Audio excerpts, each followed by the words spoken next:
हार्दिक स्वागत है। गया लेक्चर ની અંદર આપણે ટોપિક મેથેમેટિકલ રીઝનિંગ એટલે કે ગાણિતિક તર્ક આ ટોપિક ની ઇન્ટ્રોડક્શન ની આપણે વાત ગયા લેક્ચર ની અંદર કરી ગયા છીએ કે મેથેમેટિકલ રીઝનિંગ ગાણિતિક તર્ક ની અંદર કેવા કેવા ટોપિક્સ એટલે કે મુદ્દાઓ આપણે ભણવાના છે તે વાત ગયા લેક્ચર સુધી કરી હતી। આજે આપણે એ દરેક મુદ્દાને શરૂઆત એટલે કે વાક્યથી આગળ જોઈશું। તો પહેલો મુદ્દો હતો વાક્ય, જેને ઇંગ્લિશમાં સેન્ટેન્સ શું કહીએ? સેન્ટેન્સ। તો પહેલો મુદ્દો આપણે વાક્ય ભણીશું, જેને આપણે ગયા લેક્ચરની અંદર સમજી પણ ગયા હતા, એક એક્ઝામ્પલ પણ આપ્યું હતું। ચલો ફરીથી આપણે એક એક્ઝામ્પલથી વાક્યને સમજીએ। તો એક્ઝામ્પલ, રમેશ ટીચર છે। રમેશ ટીચર છે, આની અંદર આપણે જોઈએ તો રમેશ એકલું રમેશ જો જોવામાં આવે તો રમેશ એક શબ્દ છે, રમેશ એક શબ્દ છે, ટીચર એક શબ્દ છે બીજો, અને છે એક ત્રીજો શબ્દ છે। તો આવા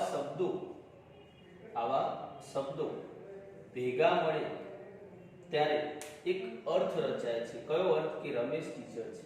કયો અર્થ? રમેશ ટીચર છે। અને રમેશ ટીચર છે એ અર્થ જે રચાય છે એને આપણે કહીએ છીએ વાક્ય। મતલબ સમજૂતીમાં જોઈએ તો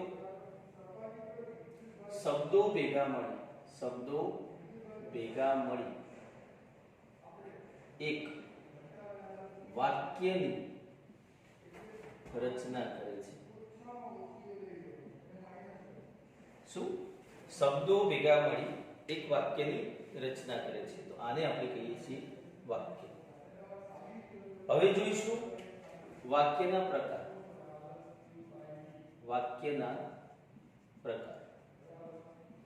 ટાઈપ્સ ઓફ સેન્ટેન્સ।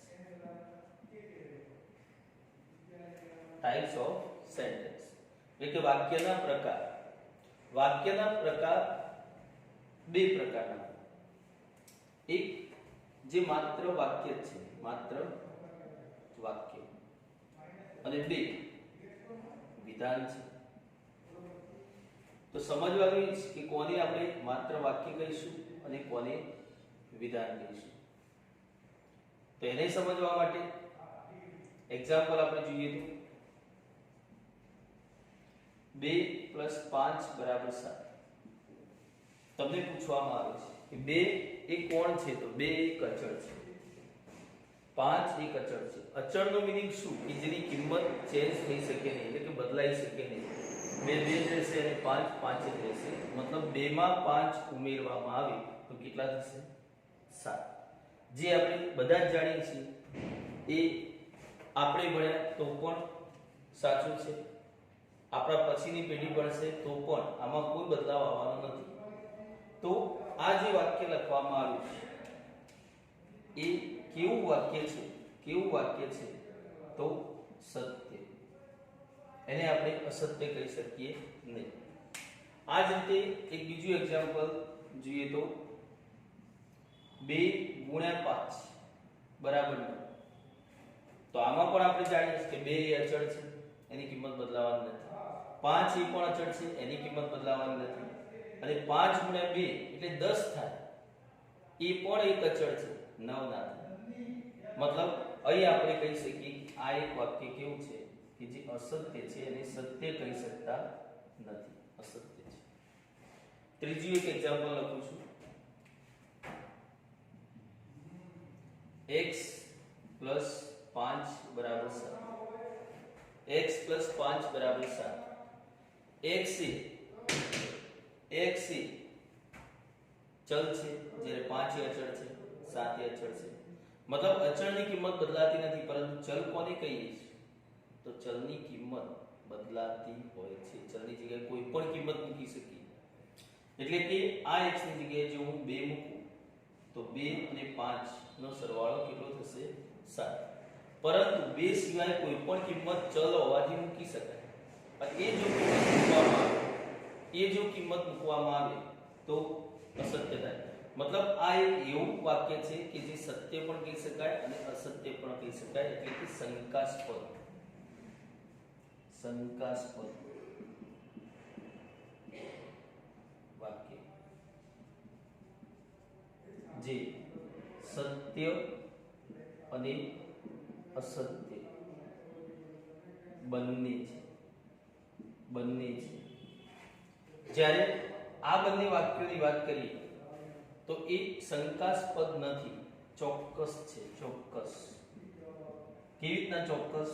કે સત્ય છે અને અસત્ય ના કહી શકીએ, કે અસત્ય છે અને સત્ય ના કહી શકીએ. એનો મતલબ થઈ ગયો ચોક્કસ. શંકાસ્પદ નથી.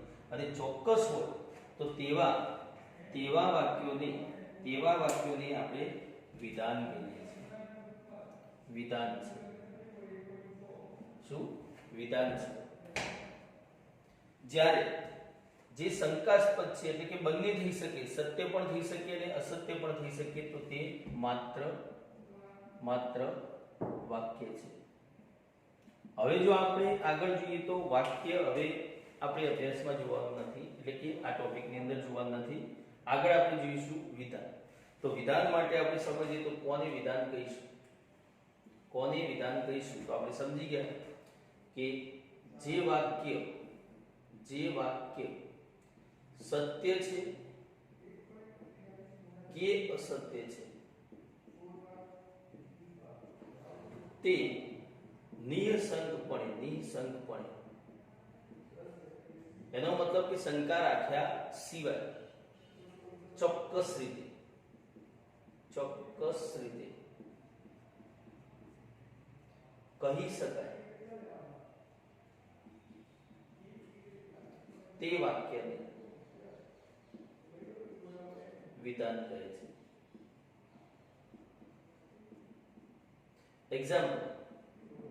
એક્ઝામ્પલ તરીકે આપણે કહી શકીએ કે શું કહીશું કે ચલો 2 + 7 કેટલા થાય? 9. તો વિધાન છે. આપણો એક ક્લાસ છે, આપણા જ ક્લાસની અંદર એટલે કે આપણે એવું કહી શકીએ કે ધોરણ 11 ના ક્લાસમાં મહેશ ભણવામાં હોશિયાર છે.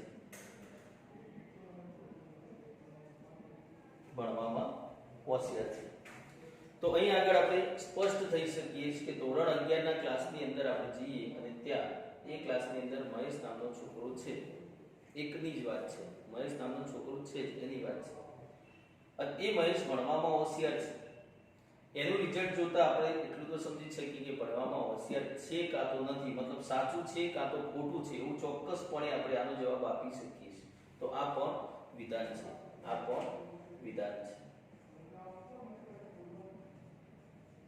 ચલો, તો સમજાઈ ગયું હશે કે જે વાક્ય સત્ય છે, અસત્ય છે એવો નિર્ણય નિઃશંકપણે એટલે ચોક્કસ રીતે કહી શકાય તે વાક્યને વિધાન કહે છે, જેના એક્ઝામ્પલ આપણે જોઈ ચૂક્યા છીએ.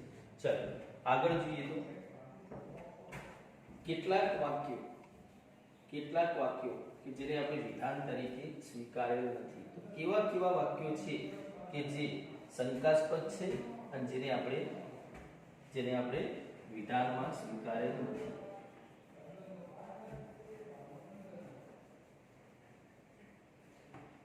ચલો, કેટલાક શંકાસ્પદ વાક્યો કે જે વિધાન નથી. કેટલાક શંકાસ્પદ વાક્યો કે જે વિધાન નથી. તો ચાલો એવા કેવા વાક્યો છે કે જે વિધાનમાં નથી, તો આપણે એક એક્ઝામ્પલ લેતા જઈશું અને સમજતા જઈશું. તો એક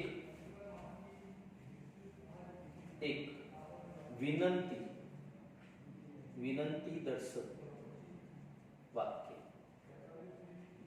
કેમ કેમ વિનંતી દર્શક વાક્ય એ વિધાન નથી? તો આપણે એવું કહીએ,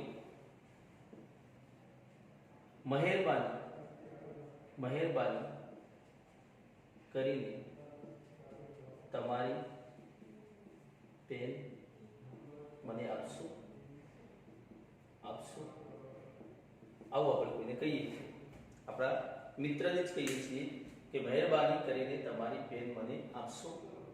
તો એવું બનશે કે મિત્ર કદાચ આપે પણ ખરા, ન પણ આપે. મતલબ શંકા છે, આપશે કે નહીં આપે એ શંકા છે. જ્યાં સુધી એ આપે નહીં ત્યાં સુધી આપણે કહી શકતા નથી કે આપશે કે નહીં આપે. એનો મતલબ શંકાસ્પદ થયું. તો વિનંતી દર્શક વાક્ય એ શંકાસ્પદ વાક્ય છે, માટે આવા વાક્યને આપણે વિધાનમાં સમાવિષ્ટ કર્યો નથી, વિધાન નથી. ચલો બીજું,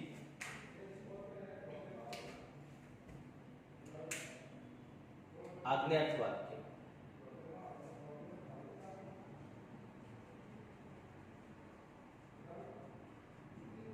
આજ્ઞાર્થ વાક્ય,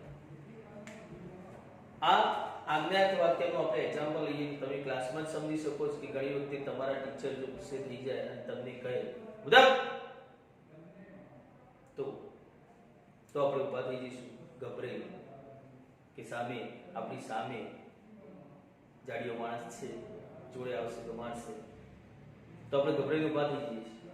પણ ઘણા ક્લાસની અંદર એવા પણ હોય છે કે જેમને કોઈ ડર જ હોતો નથી, સામે કોઈ પણ માર ખાવા તૈયાર. એટલે એ લોકો શું કરશે કે ઊભું થવાનું કહ્યું છે ત્યારે નહીં નહીં નહીં નહીં સાહેબ, હવે હું નહીં કરું નહીં કરું નહીં કરું નહીં કરું, પણ ઊભા નહીં થાય. એટલે આજ્ઞાનું પાલન થાય પણ ખરા અને ન પણ થાય. તમે જોજો ઘરની અંદર બે બાળકો હોય તો એક બાળક બીજા બાળકને ઓર્ડર કરશે તો એ કદાચ સામે બીજો બાળક એ ઓર્ડર માનશે પણ ખરા, નહીં પણ માને. જે તમે ઘરની અંદર એક્ઝામ્પલ લઈ શકો છો, ઘરમાં કોઈને ઓર્ડર કરજો, કદાચ એ પાસ થઈ પણ જાય અને ન પણ થાય. તો એક્ઝામ્પલ જોઈએ એવું, સ્વિચ બંધ કરો. બીજું એક એક્ઝામ્પલ આપી શકીએ કે આપણને પીટી ટીચર કહેતા હોય છે એક જ લાઈન કરો, એક જ લાઈન કરો. હવે જો પીટી ટીચર કહેશે કે ચલો બધા એક લાઈનમાં થઈ જાઓ, ત્યારે થશે કેવું કે આમ ઊભું છે એક આમ ઊભું છે, તમને એક સળંગ લાઈન થયેલી જોવા મળશે અથવા નહીં પણ મળે. એ પીટી ટીચર પર આધારિત છે, ચલ અને તમારા પર આધારિત છે. તો આ બંને શું છે? બંને શંકાસ્પદ છે, તો બંને વિધાન નથી. ચલો એના પછી જોઈએ તો ઉદ્ગાર. ઉદ્ગાર વાક્ય. ઉદ્ગાર વાક્ય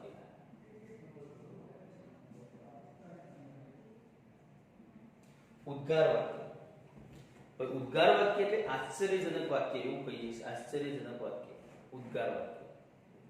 તો કેમ એ શંકાસ્પદ છે? કેમ એ શંકાસ્પદ છે?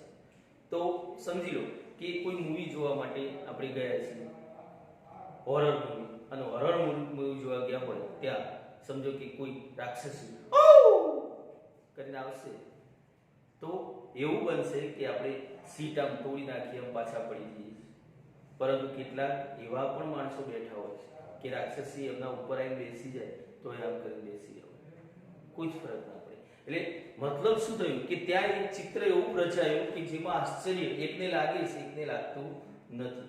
ઘણી વખતે એવું હોય કે કોઈ ચિત્ર સામે લગાવેલું હોય અને એક એવું કે કેટલું સુંદર છે, જ્યારે બીજો આમ જોયું કે આમાં સુંદરતા જેવું કેમ જોવા મળે છે. એટલે વસ્તુ એવું થાય છે કે આશ્ચર્ય એટલે કે ઉદ્ગાર વાક્ય.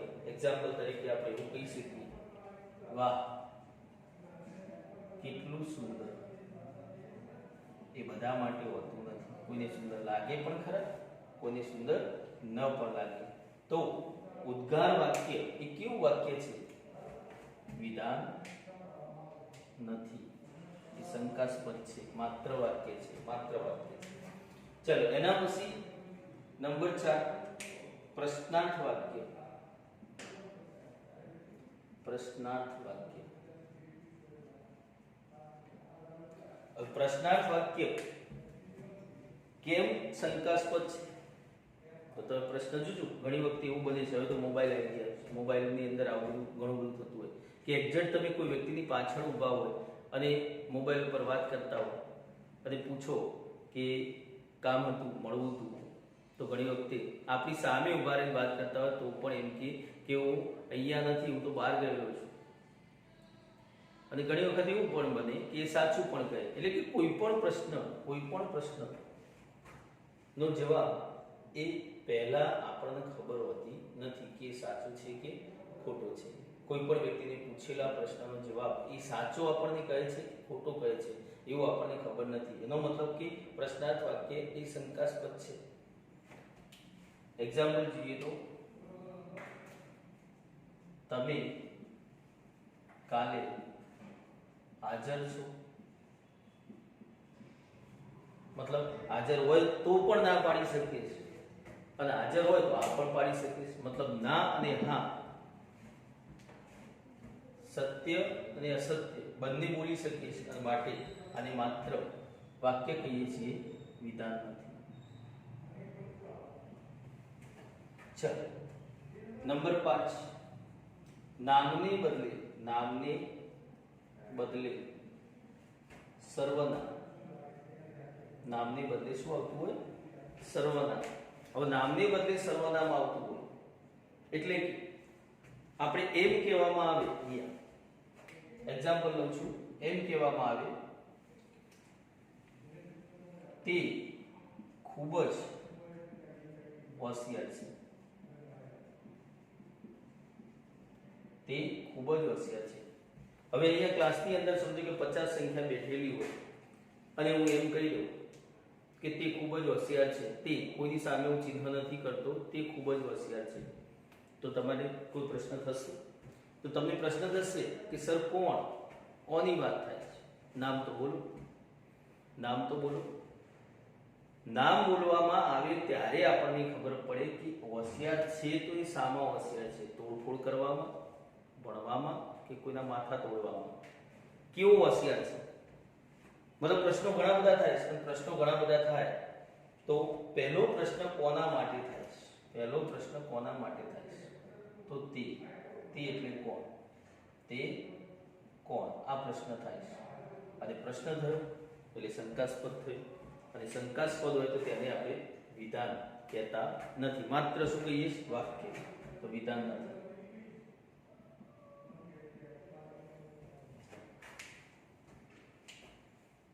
चलो एना પછી જોઈશું 6 સ્થળ ચલ સ્વરૂપે તે વાક્ય શું સ્થળ ચલ સ્વરૂપે ચલ ની જગ્યાએ કંઈ પણ આવી શકે આપણે જાણીએ છીએ તો સ્થળ ચલ સ્વરૂપે હોય ચલ ખરા પણ કોણ સ્થળ હોય દાખલા તરીકે એક એક્ઝામ્પલ લઉં જેથી તમે સમજી શકો અહીં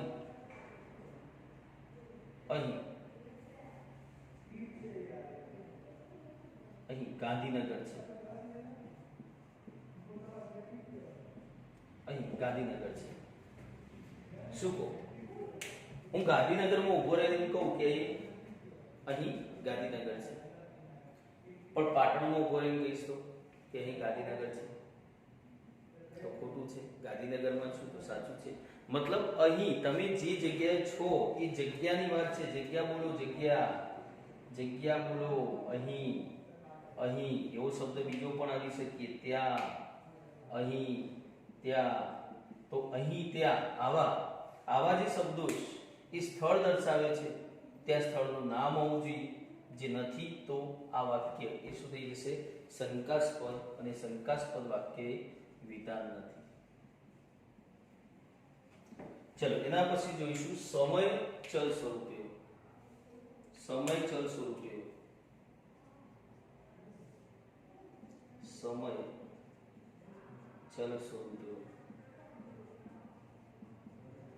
તે વાક્ય ચલો આ પાછું શું સમય ચલ સ્વરૂપે તો એના માટે પણ એક એક્ઝામ્પલ લખું છું આજે બુધવાર છે, આજે બુધવાર છે. ચલો આજ પૂરતું બરાબર છે. ચલો આજે બુધવાર હોય તો, પરંતુ આવતીકાલે ફરીથી મળીએ અને ફરીથી એ કહેવામાં આવે કે આજે બુધવાર છે. એના પછીના ત્રીજા દિવસે મળવામાં આવે અને કહેવામાં આવે આજે બુધવાર છે, તો કેવું લાગે? ચાલો ગાડો આજે એક દિવસ તો પકડી રાખે છે, પણ દિવસ સામે બદલતો નથી કે બુધવાર પછી ગુરુવાર પછી શુક્રવાર, કાં તો આજે કાલે ગઈકાલે. મતલબ સમય કોણ બતાવે છે અહીંયા? આજે, કાલે, આવતીકાલે. આવા જે શબ્દો એ સમય બતાવે છે અને સમય પ્રમાણે બદલાવા જોઈએ. સમય પ્રમાણે બદલાવા જોઈએ. પણ આપણે જાણીએ છીએ કે ચોપડીની અંદર, પુસ્તકની અંદર જો લખેલું હોય કે આજે બુધવાર છે તો પુસ્તકમાં બદલાવાનું નથી. તમે બુધવારે બેસો, ગુરુવારે બેસો કે શનિવારે બેસો, એ બદલાવાનું નથી. તો એ પોતે શંકાસ્પદ છે, માત્ર વાક્ય છે, વિધાન નથી. આ સિવાય પણ આપણે જોઈએ તો કેટલાક સુવાક્યો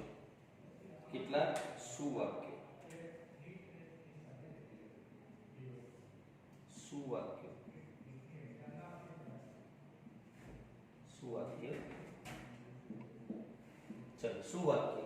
કેવા સુવાક્ય? તો તમે જુઓ, દરેક સોસાયટીની અંદર જતા પહેલા એવું બોર્ડ મારેલું હોય છે, વેલકમ, ભલે પધારે. અને બહાર નીકળતા હોય ત્યારે સોસાયટીની અંદરના બોર્ડની અંદર આપણે જોઈએ તો એવું હોય છે, આવવા બદલ ખૂબ ખૂબ આભાર. આવવા બદલ ખૂબ ખૂબ આભાર. પરંતુ એ સોસાયટીમાં ગયા અને આપણાથી કોઈ મિસ્ટેક થઈ ગઈ, આખી સોસાયટી આપણા કપડાં ફાડ નાખે,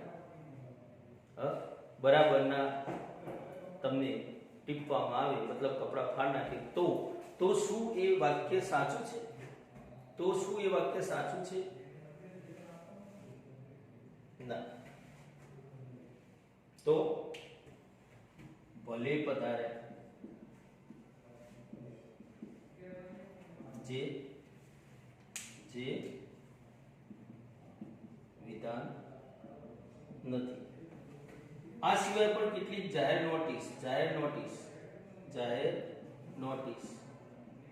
જાહેર સૂચના. અહીં પાર્કિંગ કરવું નહીં.